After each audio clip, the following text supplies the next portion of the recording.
나와서 말씀을 함께 나눌 수 있도록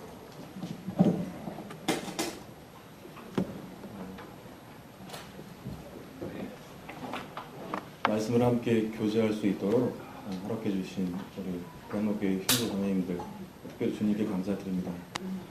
말씀을 나눈다는 것, 곧 말씀이신 예수 그리스도를 나눈다는 건데, 예수 그리스도께서 어떤 분이신지를 안다면 감히 저 같은 사람이 그분을 이 자리에 나와서 교제하고 또 그분을 이야기한다는 게 합당하지 않다라는 생각을 하게 됩니다. 그럼에도 불구하고 주님께서 저와 같은 자도 하나님이 불러서 쓰실 수 있다라는 것들을 보이시기 위함이 아니신가 하는 그런 생각들을, 그리고 또 그것과 상관없이 우리 주 예수 그리스도 안에서 내가 그분의 자녀라는 것, 그분 앞에서 당당해도 된다라는 것, 또 그분 앞에서 온전해도 된다라는 것들을 저 같은 자를 통해서 교회로 알게 하시고, 강원 형제가 그런 사람이라면 저런 사람도 그런 믿음을, 담대함을 갖고 예수 그리스도 안에서 확증을 하는 믿음을 갖고 있다면 나는 더욱더 그리해도 된다라는 종교를 갖고 함께 교제를 청취해 주시고 하셨으면 좋겠다라는 생각을 해봅니다.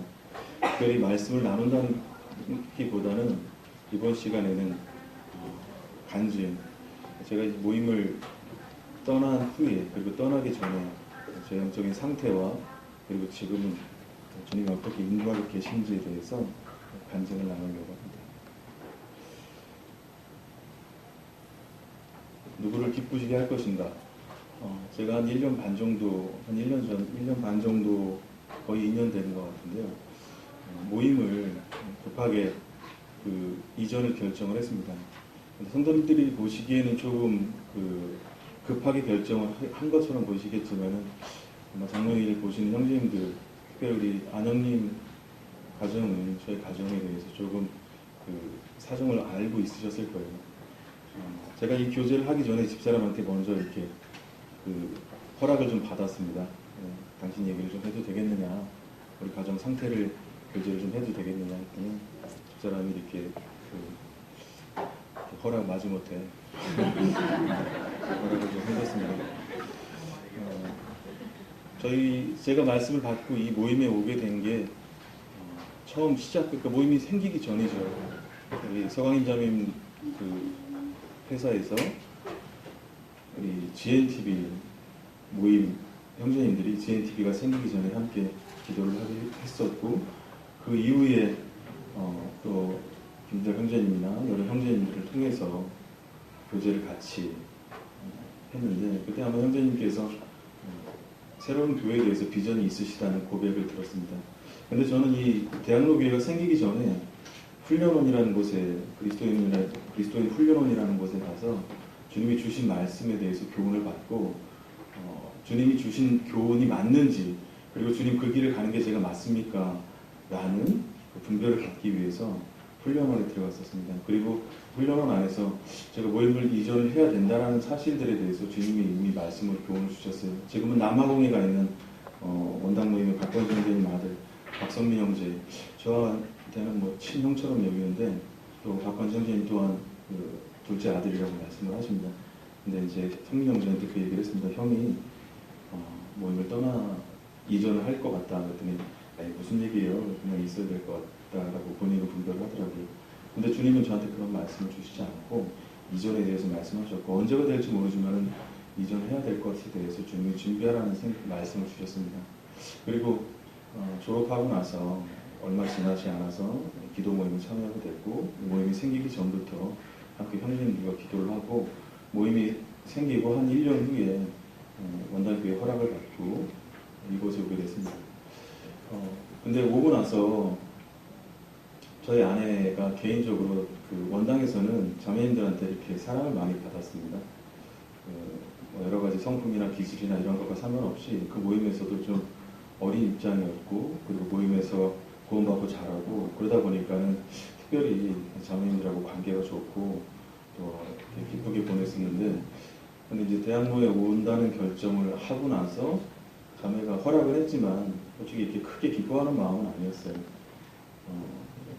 저는 개인적으로 대학로 모임에 와서 아주 성도님들을 통해서 큰 사랑을 받고 그리고 또 기쁘게 지내고 또 사역적으로나 일적으로나 행복하게 지냈는데 아내가 그런 부분들에 대해서 조금 부담이 있더라고요. 그래서 우리 자매님들 몇몇 이야기를 이제 돌아오고 나서 들으면은 집사람 같은 경우는 뭐 꽂아놓은 보리자루처럼 그렇게 지냈다. 그리고 우리 자매가 이렇게 스스로 박스를 하나 만들어서 이렇게 주일학교 방에 가서 자매님들하고 교제를 하지 않고 거기서 이렇게 혼자 이렇게 지내는 모습을 봤다. 자매님들이 그런 걸 느끼셨다고 하더라고요. 그것과 별개로 또 제 가정 안에서 저는 교회에서 수요집회나 일반 청년회를 담당하고 있었기 때문에 청년회라든지 다른 사역적인 부분에 부담이 없었는데 아내는 그런 그 성도님들하고 교류하고 영적으로 이렇게 사기를 갖는 그런 교제권이 떨어져 있다 보니까 굉장히 힘들어 하더라고요. 그래서 제가 그런 부분들이 제일 부담이 됐어요. 그래서 형제님들한테 조금 모임이 안정이 됐으니까 이미 훌륭한 형님들을 통해서 주님 일꾼들을 세워놓으셨기 때문에 저가 없어도 될 것 같다라는 분별이 개인적으로 사실 말씀은 없었습니다. 말씀은 없었고 그런 분별이 있어서 조금 형제님들한테 지속적으로 말을 해오고 있었던 상황이었어요. 근데 허락은 안 하셨고 이제 좀 그러다 보니까 아내가 영적으로 떨어져 있다 보니까 제 나름대로 생각이 좀 어려웠다라는 생각을 해보게 됐습니다. 그래서 우리 안영님 가정이 저희 가정에 오셔서 그 안자매님하고 같이 그 자매에 대해서 교제도 해주고 또 위로도 해주고 또 어떤 부분들이 이렇게 자녀들에 대한 특별히 교육에 대해서 교훈도 주시고 굉장히 좀 마음이 아팠어요. 그러다가 제가 조금 당황하게 결정을 하고 모임의 이전에 대해서 청지인들한테 이렇게 결정을 하고 좀 급하게 모임을 이전하게 됐습니다. 다른 뜻은 없었어요. 가정을 잘 돌보지 못하면서 어떻게 옮긴 교회 안에서 말씀 대신 그리스도를 섬긴다는 것들은 합당하지 않다. 개인적인 분별이 좀 있었습니다. 그리고 이전해서 갔는데 굉장히 처음엔 즐거웠습니다. 기쁨이 있었고 또 이렇게 가족들하고 특별히 뭘 하는 건 아니었지만 성도님들하고 교류하는 것 자체가 기쁨이 있었어요.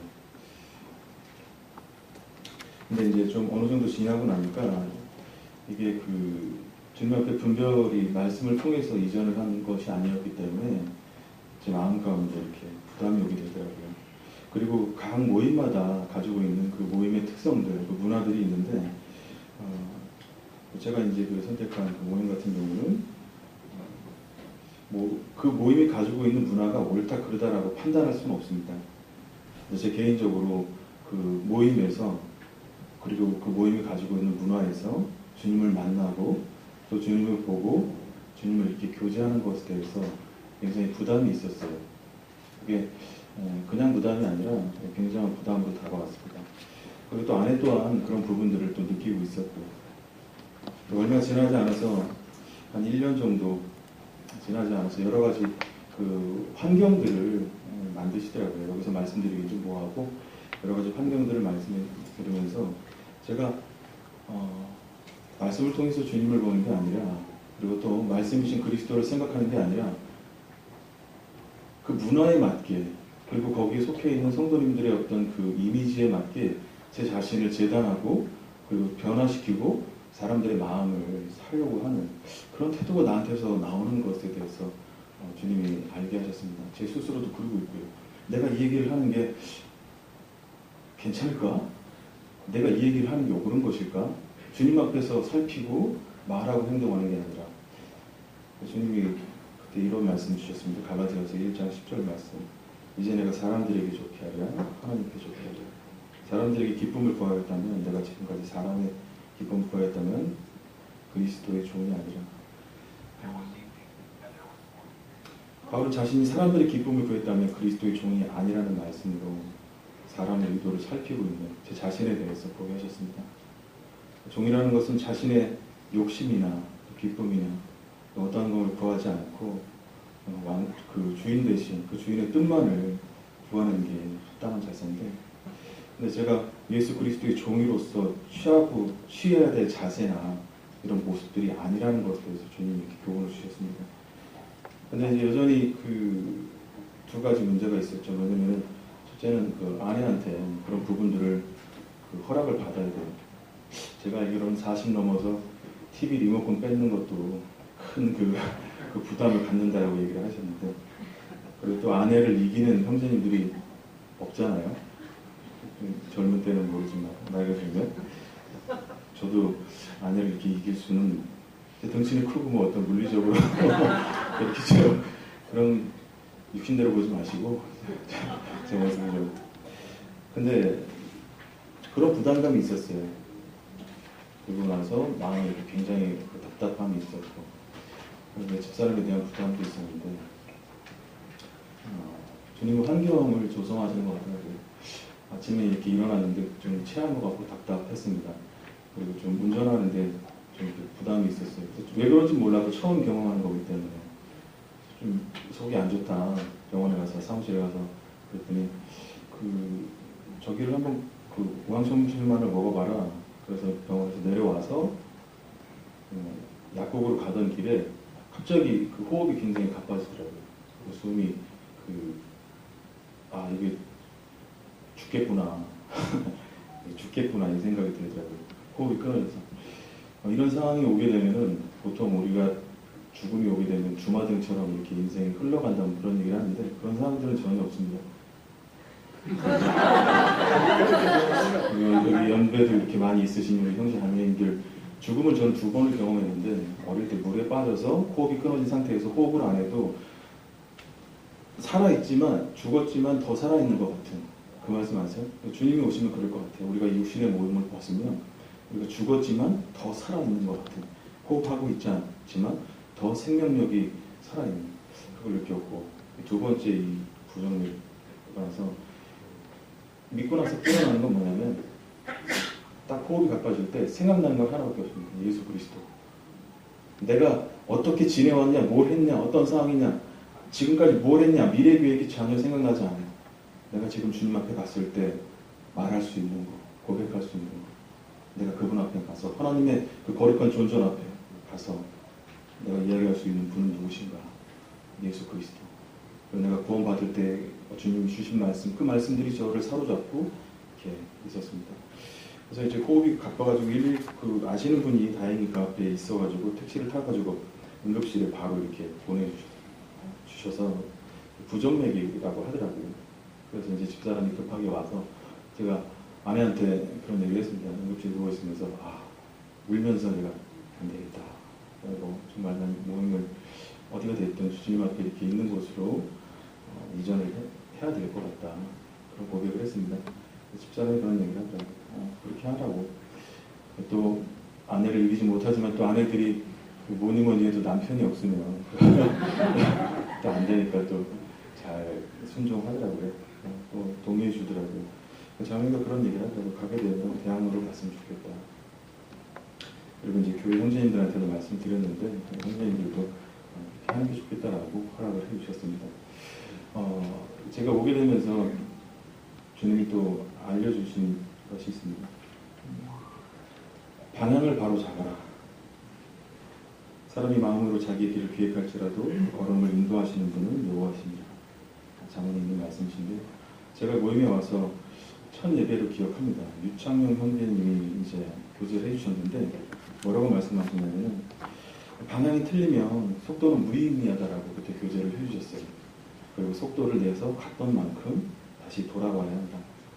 처음으로 돌아와야. 주님께서 돌아오되 완전히 처음으로 돌이키시는 것에 대해서 교훈을 해주셨습니다. 제가 올 때 물론 우리 형제님들 다 좋아하고 사랑하지만, 또 우리 좋아하는 어떤 형님이라기보다 이렇게 교제가 계속 있었고 했던 형님한테 먼저 말씀을 좀 드리고 부탁을 드렸습니다. 저희 가정이 이러이러한데 가도 되겠느냐. 이렇게 기쁘게 받아주시더라고요. 그리고 나서 주님이 오자마자 주신 말씀이 틀렸다는 겁니다. 제가 했던 행동이나 그 일들이 잘못됐다는 거죠. 그래서 처음으로 원점으로 돌아와서 주님이 원하시는 방향으로 사람의 의도나 그리고 또 어떤 것을 살피지 말고 주님 말씀하시는 대로 행동해라. 그리고 제가 이 대학로로 와서 가장 먼저 느낀 게 뭐냐면 성도의 사랑이었습니다. 제 가정이 거기 있으면서 굉장히 좀 나름대로 어려움을 겪었어요. 어려움이 있었고 좀 힘듦이 있었습니다. 근데 주님께서 원하셨던 건 뭐냐면 저희 가정이 행복하길 원하셨다는 거죠. 어떤 일에 매여 있거나 환경에 매여 있거나 관계에 매여 있는 것이 아니라 예수 그리스도 그분이라는 그 사랑, 또 그분들을 통해서 또 그분을 통해서 섬겨지고 있는 사랑을 받아라. 저희 가정이 여기 오면서 이 대학로를 다시 돌아서 오면서 주님이 알려주신 건 사랑이었습니다. 단순히 그냥 사랑한다는 표현이 아니라 진심으로 또 마음으로 사랑해주고, 저희 아내가 여기 와서 꽃을 받고 밤에 울더라고요. 아무것도 아닐 수도 있지만 또 전부가 될 수 있는 그런 사랑. 그리고 주님께서 처음으로 돌아와서 또 주신 말씀이 뭐냐면 하나님과 동행을 해라 말씀이신 주님과 지속적으로 하나님 그리스도 안에서 저희 가정이 행복하길 원하신다는 것에 대해서 다시 한번 교훈을 주셨고, 또 예수 그리스도라는 그 말씀과 또 그 말씀 안에 사로잡힌 바 된 교회, 그 보내신 곳에서 방향을 잡고 나아가라고 하셨습니다. 어떤 일을 한다거나 뭘 하겠다는 게 아니라 여기 오는 것 자체가 저희한테는 방향을 바로 잡는 것이다 라고 주님 말씀하시는 거죠. 말씀을 주시다. 말씀을 주시다는 이 뜻은 뭐냐면은 제가 이 말씀을 교재를 그냥 한두 번 보고 교제하는 게 아니라 후탁신앙이라고 하죠. 후탁신앙 아세요? 아시는 분 있으실 텐데, 평소에는 말씀을 안 보다가 주일날 갈 때 성경을 딱 꺼내가지고 딱 피면 이제 먼지가 쌓여있으니까 하고 이렇게 탁 한번 털어가지고 그런 후딱신앙이 아니라 이전에 아마 계속 말씀을 보고 있었는데 우리 김성현 형제님이 가족 모임에서 시작하던 그 방으로 성경 읽기 방으로 초대를 해서 자연스럽게 말씀을 계속적으로 이어갈 수 있는, 물론 그 전에도 제가 하고 있던 교제가 있었지만 말씀 이어갈 수 있는 그런 시간들, 교제들 계속 주셨을 때 주님께서 주신 말씀이 뭐냐면 첫 번째로 하나님이 원하시는 방향인가. 그들이 조각 먹은 후에 예수께서 시몬 베드로에게 이르시되 요한의 아들 시몬아 내가 이 사람들보다 나를 더 사랑하냐 하시니 이르시되 주님 그러하이다. 내가 주님을 사랑하는 줄 주님께서 아시나이다. 내 어린 양을 먹이라 하시고, 또 두 번째 이르시되 요한의 아들 시몬아 내가 나를 사랑하니 이르시되 주님 그러하이다. 내가 주님을 사랑하는 줄 주님께서 아시나이다. 이르시되 내 양을 치라 하시고, 세 번째 이르시되 요한의 아들 시몬아 내가 나를 사랑하니 하시니 주님께서 세 번째 내가 나를 사랑하느냐 하심으로 베드로가 근심하여 이르되 주님 모든 것을 아시오니 내가 주님을 사랑하는 줄 주님께서 아시나이다. 예수께서 이르시되 내 양을 먹이라. 내가 진실로 진실로 내가 이르노니 내가 젊어서 스스로 띠띠고 원하는 곳으로 다녔거니와 늙어서는 내 팔을 벌리리니 양이 내게 띠띠우고 원하지 아니하는 곳으로 가리라.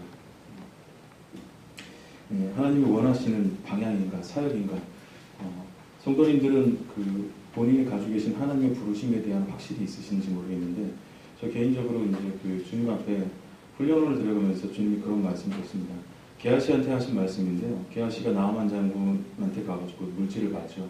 그러면서 그런 얘기를 합니다. 지금이 은을 받을 때냐, 지금이 그 남종이나 여종을 가질, 밭이나 포도원이나 밭을 가질 때냐, 남종이나 여종을 가질 때냐, 양떼나 소떼를 가질 때냐. 제가 이제 그때 그 말씀을 주셨습니다. 마지막 때라고 부르짖는 이때에 네가 마음 중심으로 진정으로 원하는 게 뭐냐? 물질이 아니냐? 그리고 또 높은 가치 부동산을 원하고 있지 않느냐? 그리고 또 네가 마음 가운데 그걸 남종이나 여종 어떤 높아짐을 원하고 있지 않느냐?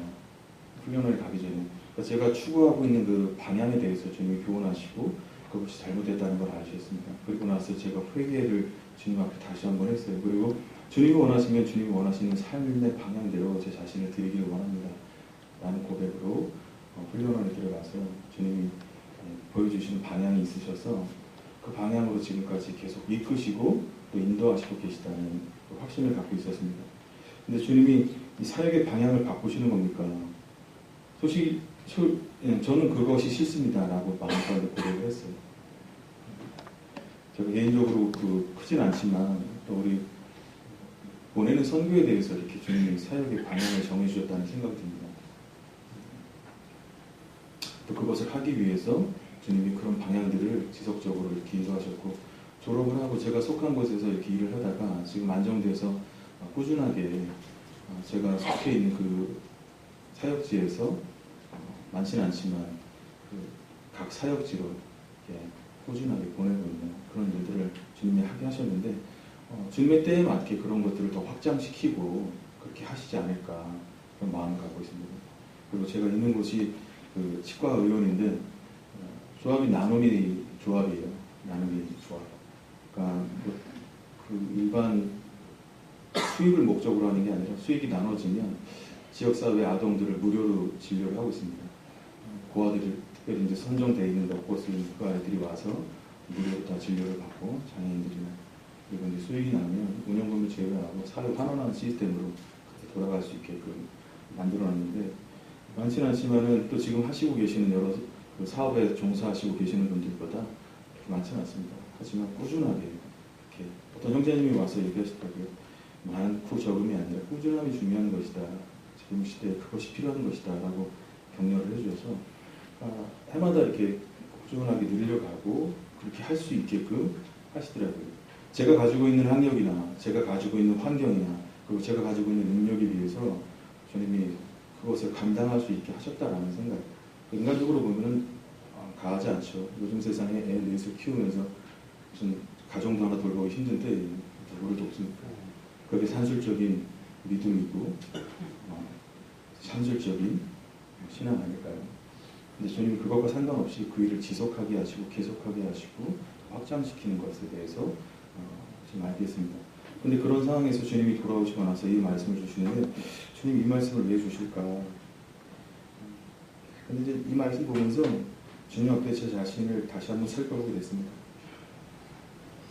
제가 여기 왔을 때 마음이 이렇게 낮아진 상태로 왔죠. 물론 지금도 그 마음을 계속 주님 앞에 유지하려고 하는데,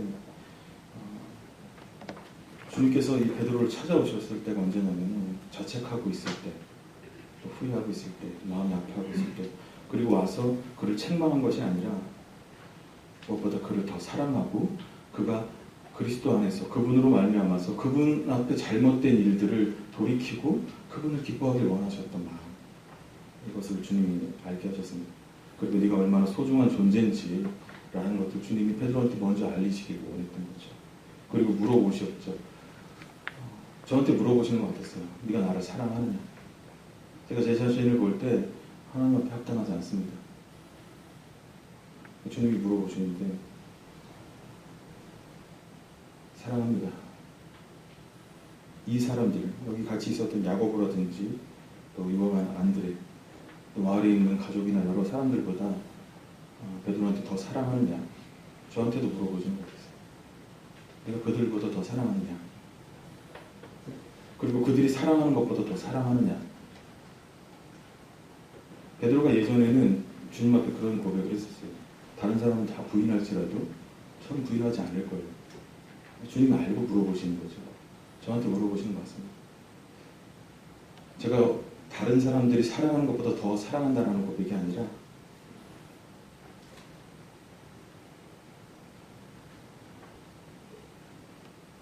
그분을 사랑하는 것은 가능하지 않다는 것들, 그럼에도 불구하고 주님을 사랑한다는 이 고백을 주님이 베드로에게 하시는데 저한테 원하시는 것 같았어요.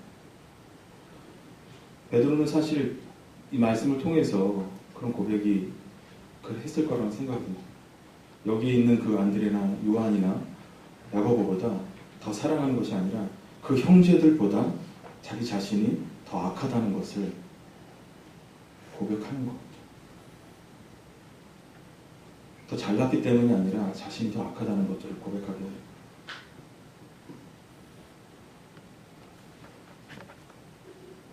그리고 자신으로 하여금 그들보다 결코 낫지 않고 그리고 더 온전하지 않은 존재라는 것들을 진심으로 깨닫게 하고, 그것이 하나님 앞에서 네가 취해야 될, 네가 가져야 될 자세다. 그리고 또 주님이 세 번째 물어보십니다. 네가 정말 나를 사랑하냐? 주여 모든 것을 아시오면 내가 주를 사랑하는 줄 주께서 아시나이다. 그리스도께서 모든 것을 아신다. 제가 만약에 하나님 앞에 위선자라면 이 고백은 참으로 두려운 일이겠다라는 생각이 들었습니다. 하지만 하나님께서는 나보다 나 자신을 더 알고 계시고 내 마음 중심이 어떤지, 그리고 또 예수 그리스도 그분을 통해서 내게 얻게 된 그 의가 얼마나 놀라운 것인지, 그리고 예수 그리스도 그분을 통해서 얻게 된 내가 나에게 주신 그 칭의와 신분들, 그리고 그 사역의 위치가 얼마나 놀라운 것인지를 다음으로 깨닫게 하시길 원하시는 거죠. 먼저 네 자신이 하나님 앞에 온전치 않은 자라는 것을 분명하게 깨닫고 그런 고백을 가져라. 네가 다른 사람들보다 조금 더 나은 마음을 가지고 있다면 나는 너에게 사역을 맡기지 않을 것이다. 또 감당할 수도 없었을 것이야. 주님께서 결국 이 세 번의 고백들을 통해서 베드로에게 하게 하신 건 뭐냐면 회개입니다. 회개. 주님 저한테 원하시는 건 회개라는 것들을 알게 하셨습니다. 그러고 나서 주님께서 그를 증인으로 부르시죠. 근데 여기서 멈추는 게 아니라 지적인 동의와 어떤 감성적인 동요가 있을지라도 우리가 하나님 앞에, 제가 이런 고백들을 사실 여러 번 했었거든요. 군대에 있었을 때나, 그리고 또 여러 번. 근데 그 시기에 맞게, 때에 맞게끔 주님이 이런 말씀을 주시더라고요. 그래서 주님이 주신 게 뭐냐면 어떤 지적인 동의나 감성적인 동요, 그런 데서 오는 고백이 아니라 실제 네가 그런 삶을 살아내야 한다라고, 또 그렇게 가야 한다라고 말씀하시는 것을 이해할 수 있었습니다. 사실 이 말씀이 잘 이해가 안 가서 제가 어떤 형님한테 주님 이런 말씀을 주시는데 무슨 말씀인지 잘 이해가 안 갔습니다. 조금 후에 주님이 깨닫게 하시더라고요. 띠뛰고 다니던, 그러니까 내 방법과 삶의 방식을 주님의 방향으로 고치려면은 자신의 고백뿐만 아니라 물리적인 영향이 저한테 필요하다고 주님 말씀하시는 거죠. 사실 제가 이 부정맥이 있고 나서, 그리고 또 저희 지난주에 제가 지금 허리에 통증이 있어서 시술을 한 3번 받았는데 허리가 잘 낫지 않더라고요. 이런 물리적인 어떤 환경들, 압박들을 통해서 주님이 원하시는 방향, 띠뛰고 다니던, 내가 원하는 방향으로 다니던 그 삶의 방향에서 내가 바꿀 것이다 라고 하는 것에 대해서 주님이 교훈을 이렇게 주시는 것을 일부 이해하게 됐습니다. 근데 제 마음 가운데는 이해했지만 이것이 맞는지에 대한 분명한 교훈, 한두 번으로는 사실 어렵다라는 생각을 좀 가지고 있었습니다. 그래서 제가 주님 앞에 여쭤봤어요. 주님의 말씀인지, 주님이 이렇게 말씀하시는 건지 어떻게 알겠습니까? 그 사역의 방향이라는 것들은 특별하게 뭘 전달하고 이야기하고 그러는 것이 아니라 제가 가지고 있는, 제가 여기 와서 뭘 하진 않았거든요. 그리고 하는 것에 대해서도 반대했고, 형님들도 제 몸 상태를 보시고 그게 맞다라고 얘기하셨는데 주님은 그런 얘기를 하지 않으시더라고요. 지금 제가 어떤 사역의 방향이라는 것은 주님이 어떤 곳으로 보내시던지 그렇게 가겠습니다 라는 뜻입니다. 여호와의 말씀인지 어떻게 알리요? 말씀과 더불어서 영적 권위로 성취되는 확증 주시기를 주님 앞에 기도했습니다.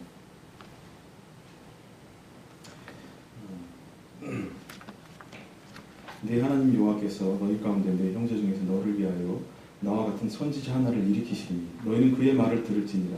내가 그들의 형제 중에서 너와 같은 선지자 하나를 그들을 위하여 일으키고 내 말을 그 입에 들으니 내가 그에게 명령하는 것을 그가 우리에게 다 말하리라.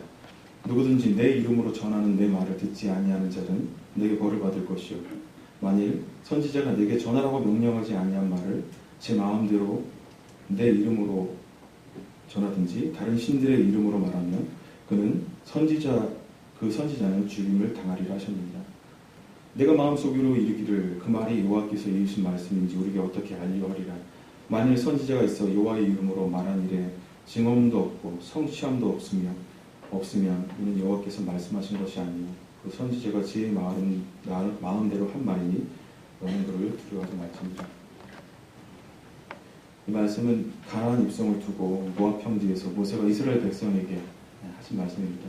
이제 모세가 말년에 자신은 가나안 입성을 하지 못하니까 어떻게 해야 되나 백성들이 많이 고민을 하고 있었는데 모세가 백성들한테 얘기하는 겁니다. 나와 같은 선지자 하나를 일으킬 텐데 그가 하나님의 말씀을 대언할 것이다. 근데 그가 자기 마음대로 한 말인지 그것을 어떻게 합니까? 이제 모세가 얘기하기를 그 일에 증언도 없고 열매도 없고 결과도 없으면 그것은 하나님이 말씀하신 게 아니다. 하나님이 세우신 것이 아니다. 이 말씀 주시면서 제가 이 말씀을 읽을 때쯤 어떤 일이 있었어요. 이 말씀을 읽기 전에 권택열 씨에 대해서 제가 개인적으로 좀 마음이 조금 있었는데 교제를 좀 하고 있지는 않았습니다. 근데 이 말씀을 읽기 바로 직전에 자매님께서 저한테 이렇게 오시더라고요. 제가 어디 모임이 된다. 어디 방을 가야 될까.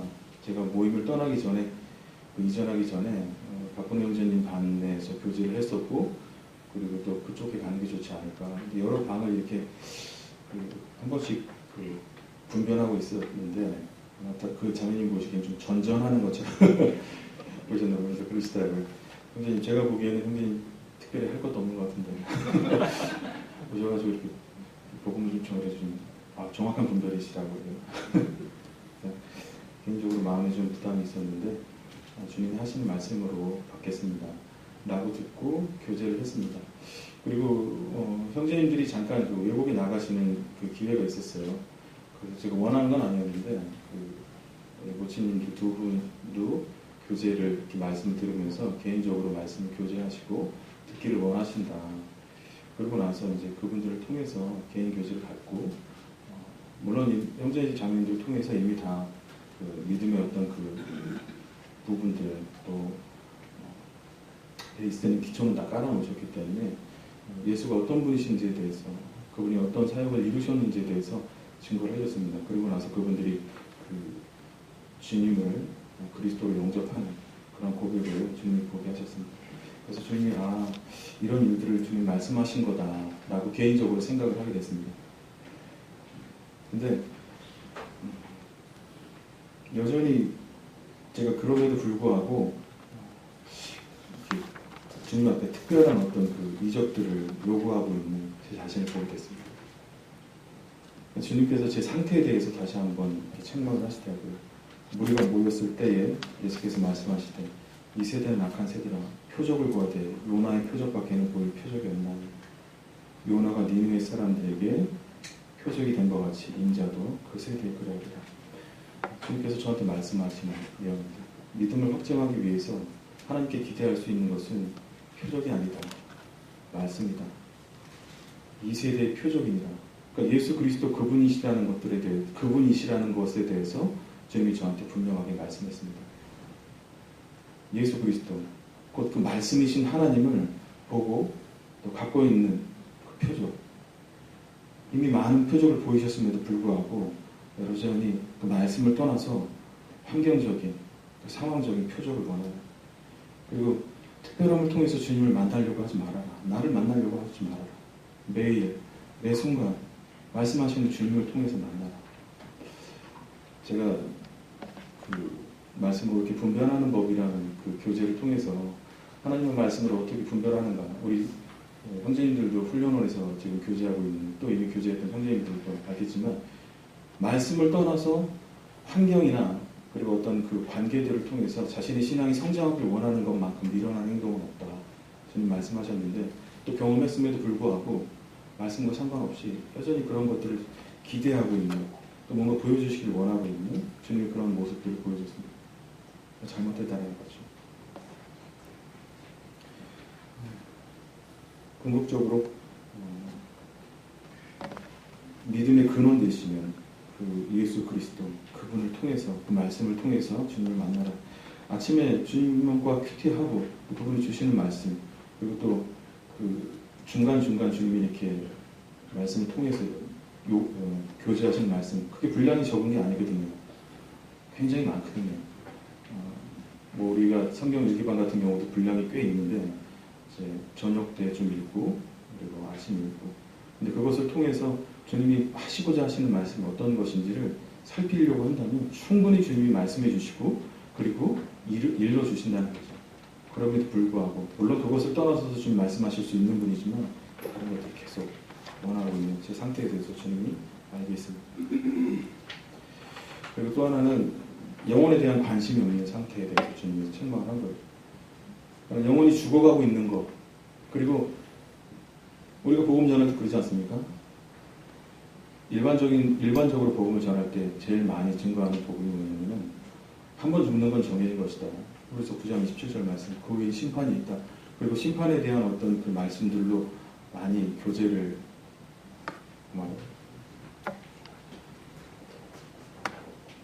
이렇게 이끌어가죠. 근데 뭐 다른 그것보다 이제 저는 좀 하나님의 사랑에 대한 방향으로 좀 이끌어가는데 그걸 얘기하려고 하는 게 아니라 정말 그들이 죽을 영혼들이고 하나님을 믿지 않을 때 우리가 생각할 수도 없고 상상할 수도 없는 그러한 끔찍한 곳에서 영원히 머물게 될 그러한 상태에 그들이 머물러 있다고 한다면, 그리고 그것을 본인들이 알고 있고 그것을 다 믿었고 그런 상황에서 벗어난 자라고 한다면 그렇게 있으면 안 되지. 주님 저한테 이렇게 얘기하시면 됐어요. 수요일날 이제 간증을 한 내용인데, 그러니까 구원을 받고 나서 예수님이 영혼을 끌어들이려고 줄을 당기고 있는데 뒷짐지고 이러고 있는,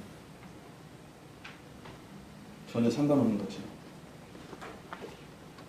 근데 이제 제가 저녁 때 잠을 자는데 저희 한번 새벽에 글을 한번 올린 적이 있을 거예요. 밴드에다가 저희 형님에 대해서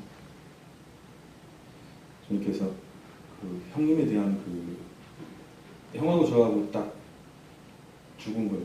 죽어서 하나님 앞에 이렇게 심판대 앞에 가고 있는데 형이 그러는 거예요. 아, 나 이러면 안 되는데. 아, 나 이러면 안 되는데. 그러면서 점점 가까워질수록 울부짖는 거예요. 근데 그게 제 마음에 너무나 마음이 울리더라고요. 눈을 떴는데도 눈물이 이렇게 흘러져 있었습니다. 다행히 형님은 다음날 이제 가서 교제를 다시 한번 했어요. 근데 이제 형님이 감사한 거는 지주막과 출혈로 입원하던 중에 김장재님께서 오셔서 주님 김장재님 통해서 복음을 증거하게 하셨고 그것에 대해서 이렇게 고백하게 하셨어요. 그리고 이제 몇 번 교회 생활을 해서 본인이 구원과 믿음에 대한 확신을 갖고 있다는 것에 대해서 알게 했습니다.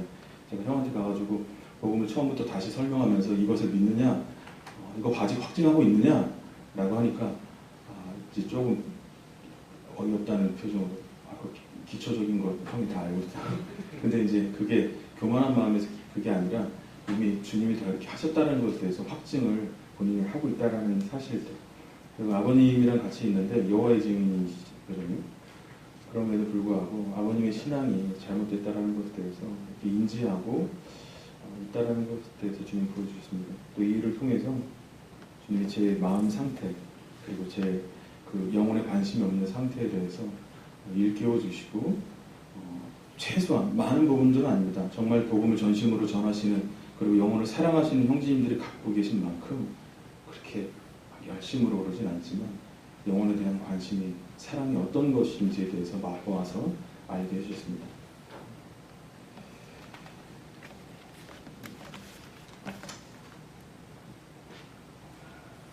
주님이 주신 말씀인데 또 이르시되 이 세대의 사람들을 무엇으로 비유할까? 무엇과 같은가? 비유하건대 아이들이 장터에 앉아서 서로 불러 이르되 우리가 너희를 향하여 피리를 불어도 너희가 춤추지 않고 우리가 곡하여도 너희가 울지 않는다. 영혼에 대한 관심이 없는 상태를 주님의 말씀으로 비춰주셨습니다. 그리고 주님이 다음으로 주신 말씀은 분명한 태도를 취하라는 말씀입니다. 분명한 태도를.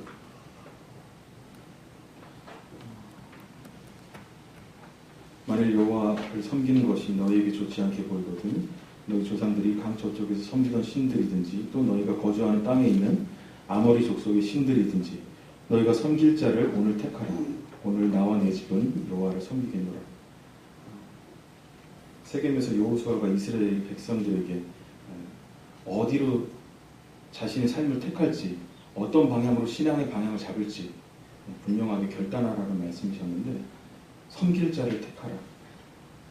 내일 택하라는 것도 아니고 오늘 택하라. 바로 지금 택하라. 주님이 이렇게 말씀하셨습니다. 그리고 나와 내 집은 여호와만 섬기겠노라 라고 주님이 분명히 말씀하셨고, 두 번째는 묻어가려고 하지 말아라. 예수께서 12살 됐을 때 그들이 이 절기 관리를 따라 올라갔다가 그 날들을 마치고 돌아갈 때에 아이 예수는 예루살렘에 머무셨더라. 그 부모는 이를 알지 못하고 동행중에 있는 줄로 생각하고. 예수 그리스도 어리지만은 이분이 예수 그리스도시고 말씀입니다. 근데 어머니하고 아버지, 마리아하고 요셉이 아들을 위한다고 예루살렘으로 절기에 따라서, 그러니까 하나님이 원하시지 않는 절기에 데려갔던 거예요. 그리고 하나님이 원하시지 않는 그들의 절기에 따라서, 방법에 따라서 예수님을 데려갔지만 결국 말씀이신 예수 그리스도를 잃어버리는 그런 행동만 하게 된 거죠. 하나님을 위한다는 그 행동이 결국 하나님을 잃어버리는 행동이 됐다는 거예요. 하나님께서 그리고 나서 다시 돌아왔는데 말씀이 예수 그리스도가 없는 걸 깨달은 겁니다. 그러니까 다른 사람들이 다 가지고 있는, 제가 이 교제는 좀 조심스러워요. 이거는 좀 말할 때 주님 저한테 좀 조심스럽게 교제하라고 하는 건데, 왜냐면 영적인 어떤 집단 안정주의에 빠져있는 이런 상황들이 있죠. 이스라엘 사람들의 모습이. 다른 사람들이 의뢰하고 있는 그런 종교적인 열심과 행위들을 통해서 자신이 의뢰 그리스도 안에 있겠거니, 예수 그리스도 그분 말씀 안에 있겠거니 하고 있다는 것들. 근데 주님은 그것이 아니다라고 말씀하셨습니다. 묻어가려고 하지 마라. 분명하게 하나님과 관계가 있고 그 말씀이 네가 잃어버리지 않고 있는지를 살펴봐라. 세 번째, 내가 내 행위를 아느니 차지도 않고 뜨겁지도 아니하도다. 내가 차든지 뜨겁든지 하기를 원하더라. 라우디아 교회를 향해서 주님이 하신 말씀인데, 차지도 않고 뜨겁지도 않은 상태.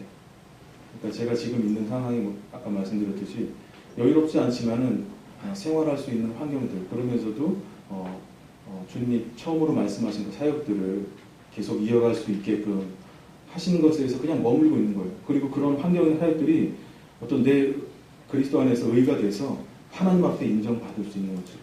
그거 아니다라는 거죠. 분명하게 방향을 정해라. 그리고 그런 일을 하고 있는, 실제로 그 사역을 감당하고 있는 일꾼들을 저한테 보여주셨습니다. 저는 이 모임 안에서 그런 형제 자매들을 뵈요.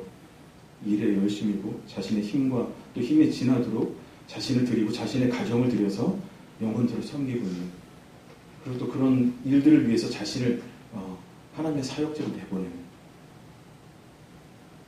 그런 분들을 보면서 동참하게 하시더라고요. 가서 같이 도와, 같이 해. 이를 통해서 주님을 만나라는 게 아니라 그분을 사랑한다면 그 모든 사랑에 기초한 그분을 통해서 그분이 말씀하신 그 기준에 따라서 네 자신을 드리는 것이 합당하다. 분명한 태도를 취해야 돼요. 주님 말씀하셨어요.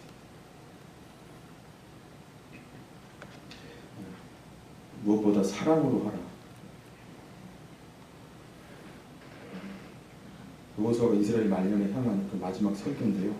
그 마지막 설교가 자신의 깨달은 의미나 어떤 업적을 전하는 것이 아니라, 그리고 어떤 그런 일들을 선전하는 것이 아니라 전적으로 하나님을 향해서 바르게 행보하라고. 그 마지막에 보통 연세가 좀 있으시고 하면은 믿는 분들은 좀 다르시지만 안 믿는 분들은 자기가 어떻게 지냈고 자서전을 쓰고 뭘 했고 그렇죠? 근데 여호수아는 하나님 앞에서 그들 앞에 계속적으로 크게 힘써 너희는, 그러니까 사실 제가 이 교제를 장로에 보신 형제님들한테 교제하면서 저한테만 말씀하시는 건 아니라는 생각이 듭니다 라고 말씀드렸습니다. 함께 너희는 크게 힘써 율법책에 기록된 것을 다 지켜야 해라. 좌로나 우로나 치우치지 말아라. 하나님, 빨간 글씨입니다. 하나님 여호와께 가까이 하기를 오늘까지 행한 것 같이 해라. 한 사람이 1000명을 쫓게 된다. 너희의 하나님 여호와 그가 너희에게 말씀하신 것 같이 너희를 위해서 싸울 것이다. 너희의 하나님 여호와를 사랑하라. 주님 저한테 이런 말씀을 주셔서 단단히 결심해라. 그리고 그분이 지금까지 너를 어떻게, 주님이 나를 어떻게 지금까지 인도하셨는지를 생각해봐라. 뒤처지지 말아라. 힘을 내라. 그리고 단단히 결심해라. 말씀이 가는 곳에 너도 가고 말씀이 멈추는 곳에 너도 멈춰라. 어떤 경우는 사실 하나님을 위한다고 하면서 하나님의 의를 모르고 자기 의를 힘써 지키는 경우가 참 많습니다. 저뿐만 아니라 다른 성도님들도 그런 경험들 많이 해보셨을 거라고 생각합니다.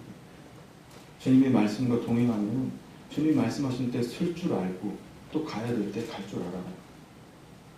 다바크라고 하는데 주님께서 착 달라붙어 있어요. 그래야 너희들이 앞으로 이제 이스라엘 백성들한테 그들 그 문화 속에서, 가나안 문화 속에서 너희들 우상 숭배에 빠지지 않고 그 그것에서 견뎌낼 수 있다. 말씀이신 주님과 함께 동행하고 그분과 딱 붙어있지 않으면 세상의 것은 너무나도 지금 우리를 또 저를 속이고 있고 하나님에 관한 그 시선들, 그 마음들 그런 것들을 하나님의 왕국에 대한 소망을 두는 게 아니라 예수 그리스도 그분에게 소망을 두게 하는 것이 아니라 이 땅에 소망을 두게 하고 마치 이 땅에 있는 것이 좋아 보이는 겁니다. 기술이 너무 발달하다 보니까 젊은 사람들은 제일 많이 마음을 뺏는 게 아마 핸드폰이니까 새로운 것들이 나오고 그리고 또 나이가 들수록 자동차라든지 집이라든지 그리고 주위 여러 가지 것들 주님께 붙어 있으라고 주님 말씀하시는 거죠. 하나님과 함께하면 천명이 이긴다. 혼자 하는 것이 아니라 같이. 저 혼자 잘났다고, 저 혼자 어떤 것을 알았다고. 또 일반 그 교회들 같은 경우는 한 사람의 사역자가 세워서 그를 통해서 교회가 변화되길 원하고 어떤 사람을 통해서 또 신비한 말씀, 교훈의 말씀 그게 아니라는 거죠. 성도 각자가 하나님이 주시는 그 말씀 안에 깨달음을 갖고 그분과 늘 동행하고 순간순간 동행함을 갖고 거기서 시선을 떼지 않고 착 달라붙어서 하나님이 무엇을 각자에게 말씀하시는지를 붙어서 하나님의 뜻을 살필 때 그 교회가 하나님의 일을 감당할 수 있고 하나님이 사랑하시는 그 뜻을 알 수 있다. 그리고 그 모든 기초에는 사랑이 있어야 됩니다. 골로새서 3장 23절에 보면은 마음을 같이 해서 죽게 하더라는데 사람을 기쁘게 하는 게 쉬우냐 하나님을 기쁘게 하는 게 쉬우냐 제가 청년들한테 이제 이런 질문을 몇 번 했는데 사람은 마음에 하나님 두기를 싫어하는 그 사람이 어떻게 섬기든지 그를 기쁘게 할 수 없더라고요. 그 직장 상사한테 그의 마음에 들 때까지 하라 주님 그렇게 얘기하지 않았지 않습니까? 죽게 하듯하라. 하나님을 사랑할 때, 또 하나님과 동행할 때, 또 하나님의 그러니까 말씀이신 그분과 동행하게 될 때, 그분의 본을 배우게 되고, 그분이 우리를 통해서, 또 나를 통해서 이루어진 그 일을 보게 되고, 자연스럽게 그런 삶이 나오게 된다. 그것이 사랑이다. 그러한 사랑으로 주님의 사역을 감당하라. 좀 이런 말씀을 주신 것 같습니다. 시간이 많이 갔는데, 제가 그 아침에 개인 교제 하면서 아침마다 이렇게 형제님들 앞에 나눈 말씀입니다. 주님 말씀이 하나님의 왕국의 확장을 위해 예수님께서 그렇게 외쳐도 자신의 왕국과 자신이 높임받거나 드러나지 않는 행사에는 무관심하거나 오히려 복음의 원수가 되어서 주님의 때를 늦추는 바리새인의 모습을 보면 나 또한 그들과 별반 다르지 않음을 교훈받게 됩니다. 오늘의 말씀이 그렇듯 그간 주님께서 계속해서 강권하시며 직접적 증거들로 교훈해 주시는 일들이 이루어지고 있습니다. 그럼에도 이기적인 상황을 핑계 삼아서 적당히 타협하며 주님의 부르심에 대해서 거절하는 거절을 이어가고 있는 저의 모습을 계속해서 보여주고 계십니다. 복음을 위해 자신을 드리라는 일이 어떻게 이루어질지 모르는 주님이 하시길 원하는 일이라면 그분의 뜻대로 되어질 것을 믿고 순종하겠습니다. 믿음 없는 저에게 말씀과 환경을 통해서 확증해 주시는 주님의 교훈을 주시는 주님의 영광과 그 나라 백성을 위해서 너 자신을 드리라는 교훈과 증거에 순종하게 하소서. 제가 아침에 이제 복음반 그 성경 읽기 반에서 나눈 말씀입니다. 고백한 내용이고요. 주님께서 다음으로 주신 말씀은 함께하라는 겁니다. 그 후에 예수께서 따로 70인을 세워서 친히 가시려는 각 동네와 지역으로 두씩 앞서 보내시며 이를 때 추수할 것은 많은데 일꾼이 적으니 그러므로 추수할 주인에게 일꾼을 보내라. 사실 말씀 주시고 나서 계속 기도 중에 있습니다. 주인에게 요청드리고 또 형제님들한테 이런 말씀들이 있습니다라고 교제를 했고 형제님들이 허락하셔서 교제를 나누는 겁니다. 제가 이 교회에 왔을 때 주님이 뭘 보여주신 게 아니라 저 자신한테 말씀을 하고 또 보여주신 환경들은 뭐냐면 이미 형제 자매님들이 그런 환경들 가운데 자신을 드리고 있다는 모습들입니다. 젊은 청년들로부터 시작해서 나이 드신 형제 자매들까지 이미 준비해 있는 환경을 보여주셨습니다. 그리고 세밀한 동역과 교회 행정이 교회에 있었으면 좋겠다라고 주님 말씀하시는 것 같았습니다. 또 복음의 짐을 나눌 만한 열의와 영성을 겸비한 충분한 인력을 위해서 이렇게 이미 준비되어 있는 것들을 보여주셨고 복음이라는 가치와 은사를 존중하며 남을 동역자를 위해서 아주 그런 자들과 기도하고 준비해라. 복음은 모두의 것이다. 이것도 우리 교재 중에 나눈 말씀인데요. 그 중에 구브로와 구레네 몇 사람이 안디옥 이르러 헬라인에게 말하여 주 예수를 전파하니 주의 손이 그들과 함께 하심에 수많은 사람들이 믿고 주께 돌아오더라. 안디옥에서 비로소 그리스도인이라 일컬음을 받았더라. 사도행전 11장에 있는 말씀인데 바울과 바나바 외에 구레네에 있는 몇 사람이 안디옥에 이르러 헬라인들에게 누구를 전했냐면 주 예수를 전파했다고 합니다. 저도 그랬지만 많은 사람들이 복음을 특별하게 세우시는 은사를 가진 사람들이 해야 되는 일이라고 생각하는데 주님께서는 이 말씀을 통해서 전혀 그렇지 않다고 말씀하시는 거죠. 주 예수를 전한다는 것은 말씀과 동행하고 말씀 앞에 자신을 드리고 있는 성도들, 구부러 있는 형제들이 그런 형제들. 구부로에서 구레네에서 온 형제들이 그런 분들입니다. 이분이 어떻게 그렇게 할 수 있었냐면 여기 보시면은 그들의 삶은 복음이었다는 거죠. 복음이 곧 그들의 생활이었고 삶이었다는 거죠. 그리고 나서 그런 삶이 사라질 때 비로소 그리스도인이라 일컬음을 받게 됩니다. 교회에서뿐만 아니라 교회 밖에서도 그리고 자기가 속한 사업장에서도 그리스도인이라 일컬음을 받는 저는 하나님을 믿는 사람이에요. 내가 다른 사람들은 인정 안 하는데 너는 인정해. 뭐 이런 말씀 많이 형제님들 고백하시지 않습니까? 주님은 저한테만 말씀하시는 게 아니라 제자들 모두에게 그리스도를 닮기를 원하신다. 이렇게 말씀하시는 거라고 들렸습니다. 어떻게 시작해야 할까요? 주님. 기도를 시작하고 기도를 구하다. 사람이 어떤 일들을 통해서 자의적으로 하나님을 섬기려고 하는 노력만큼 어리석은 일이 없다. 요새 이 대한민국에 오니까는 예전과 막 좀 틀리게 이렇게 여러 가지 분별들이나 교재들이 주님이 알려주시고 성장하게 하시는 것 같아서 참 기쁨이 있습니다. 저도 그런 그 믿음에 앞선 형제 자매들의 고백들을 들으면서 기쁨을 갖습니다. 제가 요것만 하고 이제 교재를 마치려고 하는데 이 모임에 와서 로마서 말씀을 깨닫기 전에 로마서 5, 6, 7, 8장 그리고 그 이후의 말씀들을 교훈하시기 전에 제 상황이나 상태를 봤을 때 내가 하나님 앞에서 온전하지 않은 자다. 온전하지 못한 자다. 그런 생각들을 계속 가지게 됐어요. 그리고 하나님을 섬길 수 없는 자다. 근데 예수님께서 선을 행하고자 하는 원하는 마음은 내게 있지만 선을 행할 능력이 내게 없다라는 그 말씀을 통해서 제 마음의 상태에서 비춰주시고 또 하나님이 이루신 그 공의의 기준들을 그러니까 율법이 육신으로 말미암아 연약하여서 할 수 없는 로마서 8장 3절에 있는 말씀 그러니까 공의 대신 아버지 하나님, 공의의 표준 되시고 기준 되신 그 아버지 하나님께서 말씀하시는 기준을 육신을 가진 나로서는 그것을 감당해 나갈 수 없다는 것들을 깨닫게 하십니다. 그리고 나서 자기 아들 죄 있는 육신의 모양을 통해서 이 땅에 보내시고 그분을 통해서 그분을 믿는 믿음으로 말미암아 하나님을 믿게 하고 또 아버지를 섬길 수 있게 하셨죠.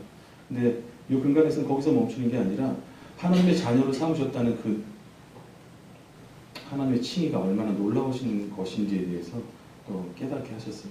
그분과 같은 형질을 갖고 그분과 같은 상태 육신은 물론 비록 이제 이 땅에 머물러 있지만 주님이 거기서 머무는 것이 아니라 그분을 통해서 일하는 게 아니라 그분의 표준에 맞게 일하는 것이 아니라 예수 그리스도를 통해서 내가 그분의 의가 되었다.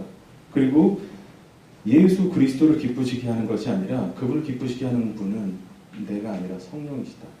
성령을 통해서 그분과 동행할 때 또 그분을 통해서만이 말씀이신 예수 그리스도를 이야기하신다. 쭉 넘어가면 결과적으로 주님께서 성령을 통해서 나에게 알리신 건 뭐냐면 예수 그리스도다. 예수 그리스도가 그리고 그러한 자신의 신분을 인식하고 그리고 자신의 상태를 깨닫고 보이셨던 근본적인 표준은 무엇이냐.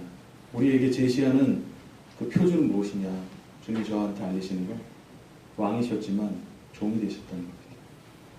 아버지의 뜻을 따라서 자기를 드러내지 않고 자기의 의를 드러내지 않고 자기가 깨달은 것을 그들이 이해할 수준에 맞게끔 표준에 맞게끔 자신을 알리신 거죠.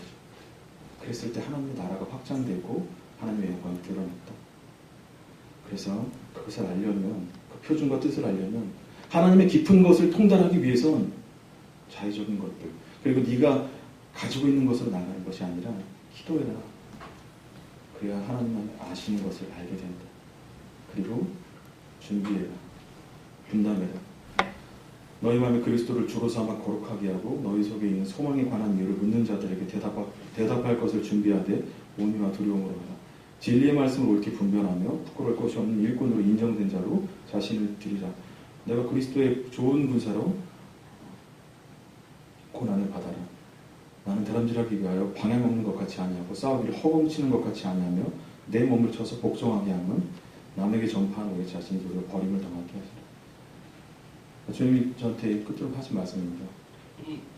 네가 나를 사랑하고 그리고 나를 알고 있다면 네가 가지고 있는 근본적인 그 소망에 대해서 묻는 사람들, 다른 사람들이 살고 있는 그런 그 풍조에 밀려서 살아가고 있는 그런 믿음이 아니라, 생활이 아니라 예수 그리스도를 주님으로 삼아서 너의 삶을 거룩하게 하고 너의 속에 있는 소망이 있는 이유를 묻는 자들에게 대답할 것을 준비를 해라. 그리고 지금은 영적인 지금 싸움의 시기 아닙니까? 예수 그리스도 그분이 오시기 전에, 하나님께서 이미 이 땅에 내려오시기 전에, 이 땅을 창조하시기 전에 주님 나라에서부터 있었던 전쟁 아직 끝나지 않았죠. 그때부터 지금까지 이어지고 있고 그 전쟁에 저희를 그리스도의 좋은 군사로 참여시키고 있는데, 하나님의 뜻과 표준이 무엇인지 진리의 대신 말씀인 그분을 옳게 분별하며 깨달은 그 상황 가운데 하나님의 뜻, 그 표준에 맞게 좋은 군사, 정신적으로 육체적으로 무장한 상태로 하나님 앞에 자신을 드리기로 힘쓰고, 방향 없는 것 같이 중언부언 훈련되지 않은 상태로 가는 것이 아니라 준비하고 예비해서 싸워라. 나머지 교재들은 시간이 좀 갔기 때문에 다음에 또 주어지면 교제하기를 원합니다. 주님이 근본적으로 알리신 것들은 마지막 때라고 일컫는 이때 저를 그리스도 안에서 어떤 사랑으로 부르셨는지, 그리고 그분이 근본적으로 원하시는 건 지금 마지막에 교제를 나누다 보니까 어떤 일을 통해서 주님을 만나려고 하는 것처럼 느껴졌는데, 그것이 아니라 그분이 얼마나 사랑이 많으시고 아름다운 분이신지 또 깊은 분이신지를 알고 깨달아서 그분 안에 머물면서 그분을 사랑하는 마음으로 자신에게 주어진 일들을 감당해라. 말씀이신 주님과 성령을 따라서 예수 그리스도께서 보이신 그 본을 따라서 함께 가자. 주님 이런 말씀 주셨습니다. 그리고 이 말씀이 저뿐만 아니라 동일한 믿음을 갖고 있고 또 한 아버지를 섬기고 있는 형제 자매님들과 함께 그런 삶을 드리는 저와 성도님들이 되어 한다는 그런 교제를 나누고 싶었습니다. 한 주간 살면서 계속 기도를 했습니다. 혹시라도 말씀이신 그분에 대해서 실수나 또 잘못이 전달되지 않을까, 혹시라도 좀 부족한 부분이 있었다면 형제님들께서 이해해 주시고 또 넓은 마음으로 이렇게 품어주시면 감사하겠습니다. 이상으로 말씀 마치겠습니다.